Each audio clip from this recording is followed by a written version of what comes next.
नमस्कार, जय Hind. All exam guide गुरु के यूट्यूब चैनल पर आप सभी का मैं सुजीत पांडे स्वागत करता हूं। आपके लिए सामान्य विज्ञान साइंस के क्वेश्चन लेकर आए हैं। ये क्वेश्चन आपको एग्जाम में आने वाले हैं। बहुत ही शानदार क्वेश्चन है, इनको रट लेना, याद कर लेना और देखते हैं आप लोगों में से कौन 50 प्रश्न सही कर पाते हैं। सुपर फास्ट स्पीड में रहेगा वीडियो, कम समय ज्यादा क्वेश्चन। हमारे चैनल की जो खासियत होती है, प्रैक्टिस सेट करना है, क्वेश्चन लगाने हैं, एमसीक्यू लगाने हैं, हमारे चैनल से जुड़ जाना। रोज 3 वीडियो मिलते हैं और सब में 100 क्वेश्चन होते हैं। करते हैं वीडियो को स्टार्ट। प्लास्टिक से कौन सी गैस उत्पन्न होती है? तो प्लास्टिक से यहां पर आपको जो ऑप्शन दिया गया है, पॉलीएथिलीन गैस उत्पन्न होती है। ऑप्शन नंबर डी यहां पर राइट आंसर हो जाएगा।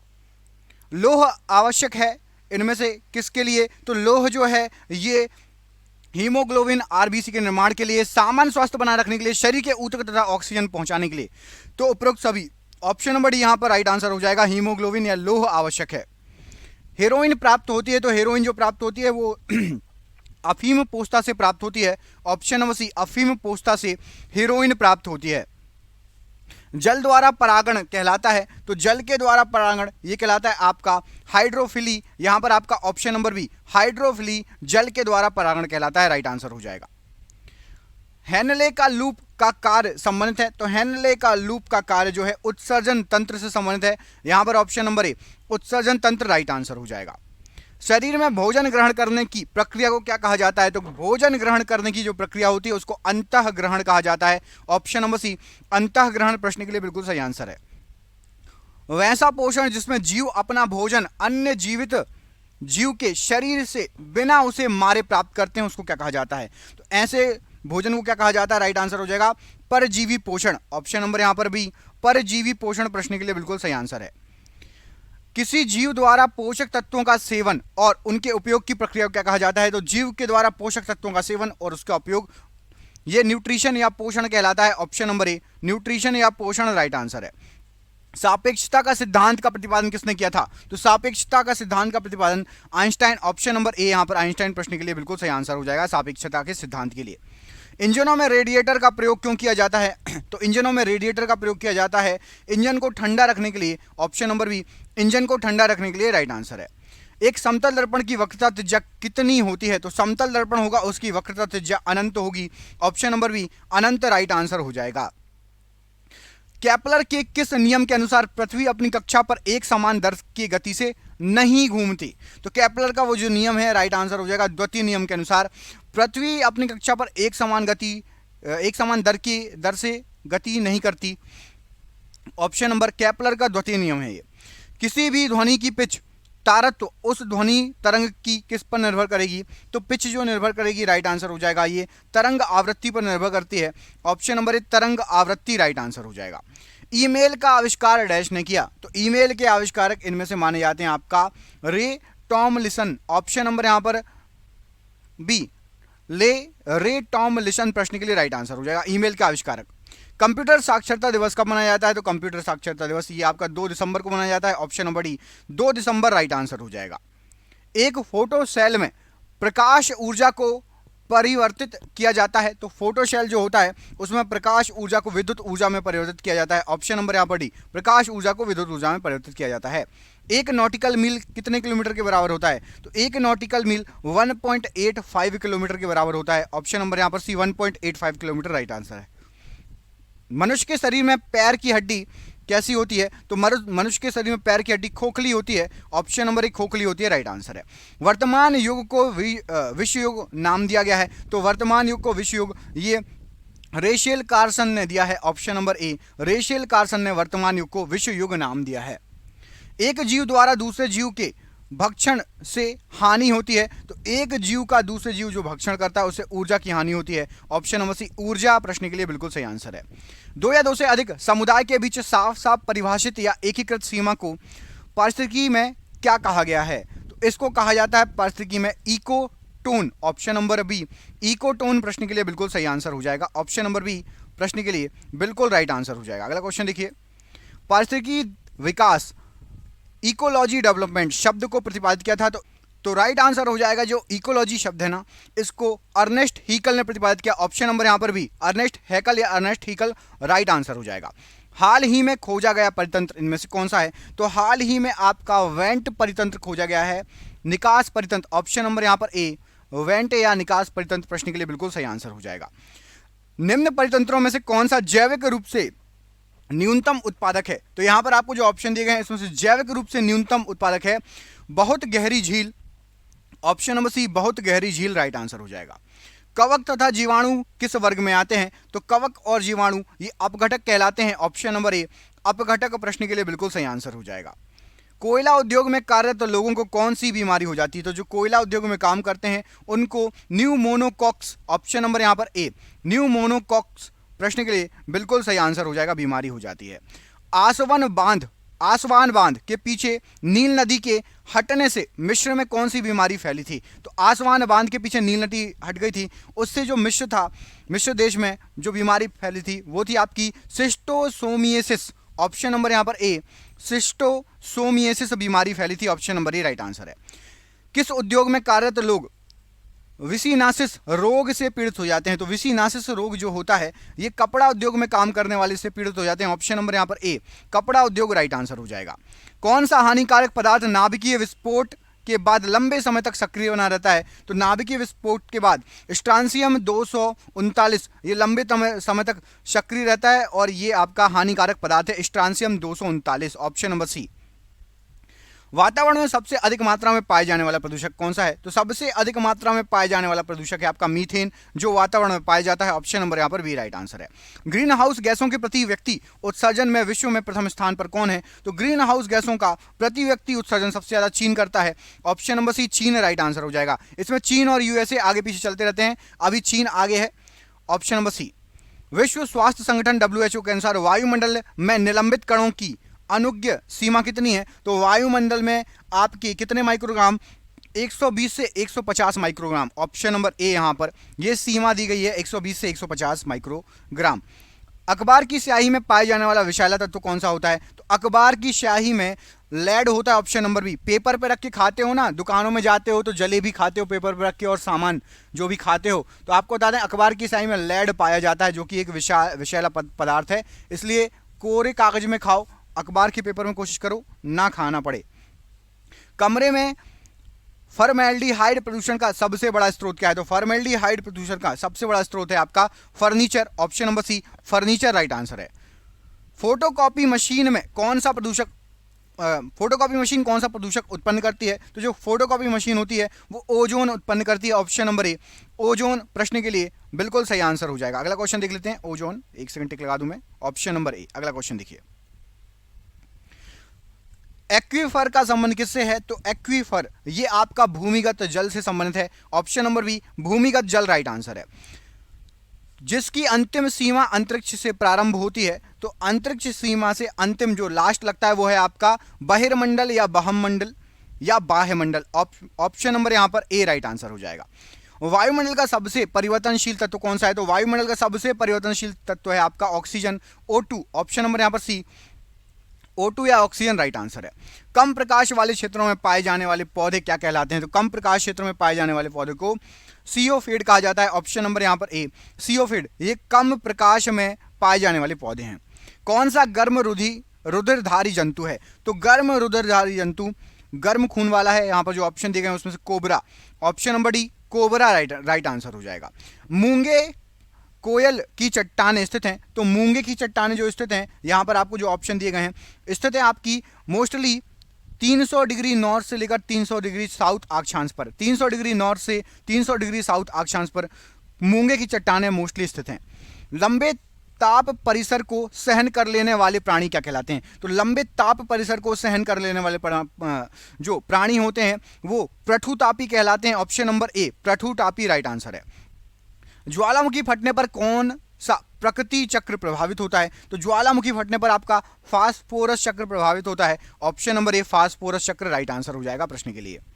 जेट विमानों द्वारा उत्पन्न एरोसोल में कौन सा मुख्य प्रदूषण है? तो जेट विमानों द्वारा उत्पन्न जो आपका एरोसोल होता है इसमें आपका फ्लोरोकार्बन होता है, तो ऑप्शन नंबर ए फ्लोरोकार्बन प्रश्न के लिए बिल्कुल सही आंसर हो जाएगा। अगला क्वेश्चन देखिए, अम्लीय वर्षा का कारण क्या है? तो अम्लीय वर्षा जो होती है ये सल्फर डाइऑक्साइड प्रदूषण से होती है, ऑप्शन नंबर ए सल्फर डाइऑक्साइड प्रदूषण राइट आंसर है। पारिस्थितिकी पिरामिड की संकल्पना देने का श्रेय जाता है? तो पारिस्थितिकी पिरामिड जो दिया गया है ये सीई एल्टन के द्वारा दिया गया है। Option number A C Elton right answer है। किसी पारिस्थितिकी इकाई में निश्चित समय पर पाई जाने वाली जैविक घटकों के कुल द्रव्यमान या भार को क्या कहा जाता है? तो पूरे भार को बायोमास कहा जाता है। ऑप्शन नंबर ए बायोमास प्रश्न के लिए बिल्कुल सही आंसर हो जाएगा। जैविक घटकों के कुल द्रव्यमान को बायोमास। मृत पदार्थ तथा उनमें उपस्थित जीवाणुओं का भरण करने वाले जंतुओं को क्या कहा जाता है? तो इनको कहा जाता है आपका डेटिवोरस। ऑप्शन नंबर ए, जो मृत पदार्थ होते हैं ना उसमें उपस्थित जीवाणु का भक्षण करते हैं जंतु, उसको कहा जाता है detritivorous. Option number A right answer हो जाएगा। खाद्य श्रृंखला का विचार सर्वप्रथम दिया था? तो खाद्य श्रृंखला का विचार सबसे पहले आपका लिंडम मैन ने दिया था। ऑप्शन नंबर ए लिंडम मैन प्रश्न के लिए बिल्कुल सही आंसर हो जाएगा खाद्य श्रृंखला का विचार के लिए। समुद्र जिसे सागरीय मरुस्थल कहते हैं? तो समुद्र जिसे सागरीय मरुस्थल कहा जाता है सारगैसो सागर। ऑप्शन नंबर ए सारगैसो सागर राइट आंसर। बीओडी टेस्ट किसके परीक्षण हेतु उपयोग में लाया जाता है? तो बीओडी टेस्ट जो होता है ये आपका जल प्रदूषण के लिए होता है। ऑप्शन नंबर यहाँ पर बी जल प्रदूषण राइट आंसर हो जाएगा। SO2 या उसके रूपांतरित पदार्थों के प्रभाव में इनमें से किसका नाश होता है या क्या होता है? तो SO2 या रूपांतरित पदार्थों के प्रभाव में आपका क्लोरोफिल का नाश हो जाएगा। ऑप्शन नंबर ए क्लोरोफिल का नाश हो जाएगा राइट आंसर है। विनाइट्रोजनीकरण पर उत्पन्न दृश्य गैस किसकी क्रिया से उत्पन्न होती है? तो नाइट्रोजनीकरण से उत्पन्न दृश्य गैस ये आपका राइजोबियम स्पीसीज क्रिया से उत्पन्न होगी। Option number C Rhizobium species प्रश्न के लिए बिल्कुल सही आंसर हो जाएगा। अगला क्वेश्चन देखिए, प्रदूषित वायु में साधारणतया पाई जाने वाली धातु कौन सी है? तो जो प्रदूषित एयर रहती है, वायु रहती है, उसमें लेड या शीशा पाया जाता है। ऑप्शन नंबर बी लेड या शीशा राइट आंसर है। वायुमंडल में CO2 कार्बन डाइऑक्साइड की मात्रा लगभग कितनी होती है? तो लगभग 0.03% होती है। ऑप्शन नंबर यहाँ पर भी 0.03% राइट आंसर है। किस सैटेलाइट ने ओजोन छिद्र की उपस्थिति दर्शाई थी? तो ओजोन छिद्र की उपस्थिति दिखाने वाला था आपका Nimbus 7। Option number C Nimbus 7 ने ओजोन छिद्र की उपस्थिति दिखाई थी। संसार का वह नगर जहां अधिकतम SO2 प्रदूषण है? तो संसार का वह नगर जहां पर सबसे ज्यादा SO2 प्रदूषण है नई दिल्ली भारत। हमारे देश का भारत राजधानी संसार का सबसे अधिक प्रदूषण है वहां पर। वायुयान खड़े लूप में हवाई करतब दिखा सकता है? तो वायुयान खड़े लूप में हवाई करतब दिखा सकता है क्योंकि अभिकेंद्रीय बल के कारण। ऑप्शन नंबर ए अभिकेंद्रीय बल के कारण दिखा सकता है। Option number A right answer है। सबसे पहले ग्रह गति का नियम का जो है ग्रह गति का नियम किसने दिया था? तो सबसे पहले ग्रह गति का नियम आपका जोन्स केपलर ने दिया था, या केपलर ओनली लिखा है तो भी लगा देना। ऑप्शन नंबर बी केपलर के द्वारा दिया गया था ग्रह गति का नियम। तड़ित किसके द्वारा उत्पन्न होती है? तो तड़ित जो रहती है ये उत्पन्न होती है आपकी विद्युत विसर्जन के द्वारा। ऑप्शन नंबर ए विद्युत विसर्जन प्रश्न के लिए बिल्कुल सही आंसर हो जाएगा। एनेमोमीटर क्या मापने में काम में आता है? तो एनेमोमीटर से आप मापते हैं पवन का वेग। ऑप्शन नंबर सी पवन का वेग प्रश्न के लिए बिल्कुल सही आंसर हो जाएगा। अगला क्वेश्चन देखिए, फुहारा किस सिद्धांत पर कार्य करता है? तो जो फुहारा होता है ये आपका कार्य करता है बर्नौली सिद्धांत पर। ऑप्शन नंबर बी बर्नौली सिद्धांत पर फुहारा कार्य करता है।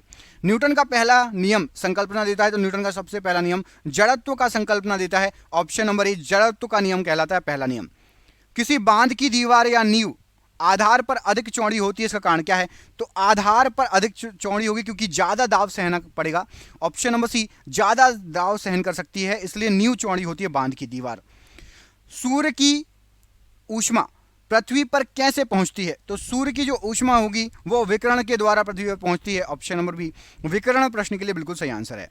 रात के समय आवासीय क्षेत्र में शोर का अनुमानित स्तर क्या होता है? तो रात के समय शहरी क्षेत्र में 45 डेसिबल से ज्यादा शोर नहीं होना चाहिए। ऑप्शन नंबर बी यहाँ पर राइट आंसर है। फाउंटेन पेन किस नियम पर काम करता है? तो फाउंटेन पेन जो है ये केशिका क्रिया। ऑप्शन नंबर ए केशिका क्रिया पर कार्य करता है, कैपिलरी मोशन पर कार्य करता है fountain pen. Option number A right answer हो जाएगा। श्वेत प्रकाश को भिन्न भिन्न रंगों में व्यक्त करने के लिए किसका प्रयोग किया जाता है? तो श्वेत प्रकाश को अलग अलग रंग, सातों रंग आपको अलग अलग करने तो प्रिज्म का यूज करो। ऑप्शन नंबर ए प्रिज्म प्रश्न के लिए बिल्कुल सही आंसर है। हीरे की चमक का क्या कारण होता है? तो हीरे की चमक का कारण होता है आपका प्रकाश का पूर्ण आंतरिक परावर्तन या प्रकाश का आंतरिक परावर्तन लिखा है। ऑप्शन नंबर बी यहां पर राइट आंसर हो जाएगा। ऑटोमोबाइल मोटर कारों में हाइड्रोलिक ब्रेकों के कार्य कारण पर कौन सा नियम लागू होता है? तो हाइड्रोलिक ब्रेक जो काम करते हैं ये आपके पास्कल के नियम पर कार्य करते हैं। ऑप्शन नंबर बी, पास्कल का सिद्धांत होता है हाइड्रोलिक ब्रेक के पीछे। सर्वोत्तम ऊष्मा सुचालक है तो सर्वोत्तम ऊष्मा सुचालक आपका पादर या पारा, ऑप्शन नंबर ए यहां पर राइट आंसर है। द्रव तापमापी की अपेक्षा गैस तापमापी अधिक संवेदी होता है, इसका कारण क्या है? तो गैस तापमापी अधिक संवेदक होता है क्योंकि द्रव की अपेक्षा अधिक प्रसार करता है, ऑप्शन नंबर ए, द्रव की अपेक्षा उसमें अधिक प्रसार हो सकता है इसलिए। एम्पियर सेकंड किसका मात्रक है? तो एम्पियर सेकंड ये आवेश की मात्रा का मात्रक है, ऑप्शन नंबर बी, आवेश की मात्रा का मात्रक है। पिक्नोमीटर नामक उपकरण का प्रयोग किसे मापने के लिए किया जाता है? तो पिक्नोमीटर से आप घनत्व नापते हैं, ऑप्शन नंबर यहां पर बी, घनत्व प्रश्न के लिए राइट आंसर हो जाएगा डेंसिटी। विद्युत चालकता की यूनिट क्या है? तो विद्युत चालकता की यूनिट आपकी महो है, महो। और कमेंट करके बताइए ओम किसकी यूनिट है? ओम किसकी इकाई है? कमेंट करके बताइए। मैं आपको दो ऑप्शन दे रहा हूं, करंट की इकाई है या फिर आपकी रेजिस्टेंस की। करंट की इकाई है या रेजिस्टेंस की? ओम किसकी इकाई है? कमेंट बॉक्स में कमेंट करके बताइए। टेस्ला यूनिट किस क्षेत्र से संबंधित है? तो टेस्ला विद्युत चुंबकीय क्षेत्र की यूनिट है, विद्युत चुंबकीय क्षेत्र की यूनिट है टेस्ला। इलेक्ट्रोमैग्नेटिक फील्ड की यूनिट होती है टेस्ला। तरल पदार्थ का घनत्व कम करने पर उस पर क्या प्रभाव पड़ता है? तो तरल पदार्थ का घनत्व कम करेंगे तो पदार्थ, ऑप्शन नंबर यहां पर सी, कम हो जाता है। ऑप्शन नंबर सी प्रश्न का बिल्कुल सही आंसर हो जाएगा। थर्म किसका यूनिट है? तो जो थर्म है, थर्म आपका ऊष्मा का यूनिट होता है, ऑप्शन नंबर ए, ऊष्मा का यूनिट होता है थर्म। अगला क्वेश्चन देखिए, चमगादड़ रात में किसका उत्सर्जन करके अपने शिकार के बारे में दूर से ही जानकारी प्राप्त कर लेती हैं? तो चमगादड़ पराश्रव्य ध्वनि को जो है निकालती हैं, ऑप्शन नंबर बी, पराश्रव्य ध्वनि। एडवर्ड जेनर निम्नलिखित में से किस रोग से संबंधित हैं? तो एडवर्ड जेनर चेचक, ऑप्शन नंबर बी, चेचक प्रश्न के लिए बिल्कुल सही आंसर हो जाएगा। निम्नलिखित में से कौन सा ऊतक घाव भरने में सहायता देता है? तो घाव भरने में सहायता देता है आपका एपिथीलियमी ऊतक, ऑप्शन नंबर ए, एपिथीलियमी ऊतक प्रश्न के लिए बिल्कुल सही आंसर हो जाएगा। घरेलू छिपकली चिकनी दीवार पर किसकी उपस्थिति के कारण आसानी से चढ़ जाती है? तो घरेलू छिपकली उंगलियों पर चिपकने वाले लैमिली युक्त गद्दियां होती है, उसकी लैमिली युक्त गद्दियां उंगलियों पर होती है इसलिए आसानी से चल जाती है, option number C right answer है। टिंचर आयोडीन क्या है? तो टिंचर आयोडीन जो है ये आयोडीन का एल्कोहलिक विलयन होता है, ऑप्शन नंबर डी, आयोडीन का एल्कोहलिक विलयन प्रश्न के लिए बिल्कुल सही आंसर हो जाएगा, ऑप्शन नंबर यहां पर डी राइट आंसर हो जाएगा। अगला क्वेश्चन देखिए, श्यान बल श्यान किसकी इकाई है? श्यान बल किसकी इकाई है? तो श्यान बल की इकाई क्या है? माफ कीजिएगा, तो पॉइज, श्यान बल की इकाई होती है पॉइज, ऑप्शन नंबर ए यहां पर राइट आंसर हो जाएगा। साल्वे प्रक्रम द्वारा औद्योगिक निर्माण किया जाता है, तो साल्वे प्रक्रम द्वारा सोडियम कार्बोनेट का औद्योगिक निर्माण किया जाता है, option number C, sodium carbonate right answer हो जाएगा। अगला क्वेश्चन देखिए, जैविक सिस्टम में रासायनिक क्रिया की प्रक्रिया को तेज करने में उत्तरदायी पदार्थ कौन सा है? तो जैविक सिस्टम में एंजाइम जो है रासायनिक क्रिया की प्रक्रिया को तेज कर देंगे, एंजाइम प्रश्न के लिए बिल्कुल सही आंसर हो जाएगा। अगला क्वेश्चन देखिए, निम्नलिखित में से किसकी उपस्थिति के कारण दूध में मिठास आ जाती है? तो दूध में मिठास आती है लैक्टोज के कारण, ऑप्शन नंबर यहां पर भी, लैक्टोज के कारण दूध में मिठास आती है, ऑप्शन नंबर बी प्रश्न के लिए बिल्कुल सही आंसर है। विटामिन ए सर्वाधिक उपलब्ध होता है, तो विटामिन ए सर्वाधिक गाजर में उपलब्ध होगा, ऑप्शन नंबर सी, गाजर से आपको विटामिन ए सर्वाधिक मिलेगा। पद एम बी प्रयोग किया जाता है, तो एम बी जो होता है ये मेगाबाइट का शॉर्ट फॉर्म होता है, मेगाबाइट का फुल फॉर्म, एम बी का फुल फॉर्म होगा मेगाबाइट। निम्नलिखित में से कौन सी सूचना प्रौद्योगिकी पारिभाषिकीय नहीं है? तो राइट आंसर हो जाएगा आपका पिनाका। पिनाका ये सूचना प्रौद्योगिकी पारिभाषिक नहीं है, बाकी लॉग इन, मॉडेम और पासवर्ड ये तीनों हैं। लोहे में जंग लगने की क्रिया किसकी सहायता से होती है? तो लोहे में जंग लगने की क्रिया आपकी होगी जल और ऑक्सीजन की सहायता से, यहां पर आपका ऑप्शन नंबर बी, जल और ऑक्सीजन राइट आंसर हो जाएगा। माइका क्या है? तो माइका जो होता है ये है आपका ऊष्मा और विद्युत दोनों का कुचालक होता है, ऑप्शन नंबर यहां पर ए, ऊष्मा और विद्युत दोनों का कुचालक होगा माइका। संसार में पौधे के वितरण का अध्ययन क्या कहलाता है? संसार में पौधों के वितरण का अध्ययन कहलाता है फाइटोजियोग्राफी, ऑप्शन नंबर ए, फाइटोजियोग्राफी राइट आंसर है। अवशेषी अंगों का अध्ययन क्या कहलाता है? तो अवशेषी अंगों का अध्ययन कहलाएगा आपका डिस्टिलियोलॉजी, ऑप्शन नंबर ए, डिस्टिलियोलॉजी प्रश्न के लिए ऑप्शन नंबर ए बिल्कुल सही आंसर हो जाएगा। अगला क्वेश्चन देखिए, जैव आवर्धन से तात्पर्य क्या होता है? तो जैव आवर्धन जो होता है ये होता है आपका उत्तरोत्तर पोषण स्तरों के जीवों में पीड़क नाशियों की मात्रा को बढ़ाना, ये आपका जैव आवर्धक कहलाता है। ऑप्शन नंबर यहाँ पर बी जैव आवर्धन के लिए राइट आंसर है। ध्वनि के वेग का मान सबसे कम होता है, तो ध्वनि के वेग का मान सबसे कम गैस में होता है। ऑप्शन नंबर सी गैस में ध्वनि का वेग का मान सबसे कम होगा। केचुआ किसानों को किस प्रकार लाभ पहुंचाता है? तो भूमि को पोल करके या फिर मिट्टी को वो क्या है पोल करके। ऑप्शन नंबर डी केचुआ किसान को लाभ पहुंचाता है। और आज का आखिरी क्वेश्चन है, लीवर फ्लूक जो है के शरीर का आवरण कहलाता है? तो लीवर फ्लूक ये आपका pellicle, option number A liver fluke के लिए राइट आंसर हो जाएगा। आपके लिए सरप्राइज क्वेश्चन है, कमेंट करके बताइएगा। हमें वास्तविक सूर्योदय से कुछ मिनट पूर्व ही सूर्य दिखाई देता है, इसका कारण क्या है? आपको ऑप्शन दे रहा हूं, ऑप्शन नंबर सी या ऑप्शन नंबर डी। वास्तविक सूर्योदय के पहले ही हमें सूर्य दिखाई देने लगता है, इसका कारण क्या है? ऑप्शन नंबर सी और ऑप्शन नंबर डी में से एक सही है। कमेंट करके बताइए क्या हो जाएगा सही आंसर। हम आपसे मिलेंगे अगले वीडियो में। अपना ख्याल रखिए। आप सभी का बहुत बहुत धन्यवाद दोस्तों। आपका शुभ हो। बहुत बहुत धन्यवाद।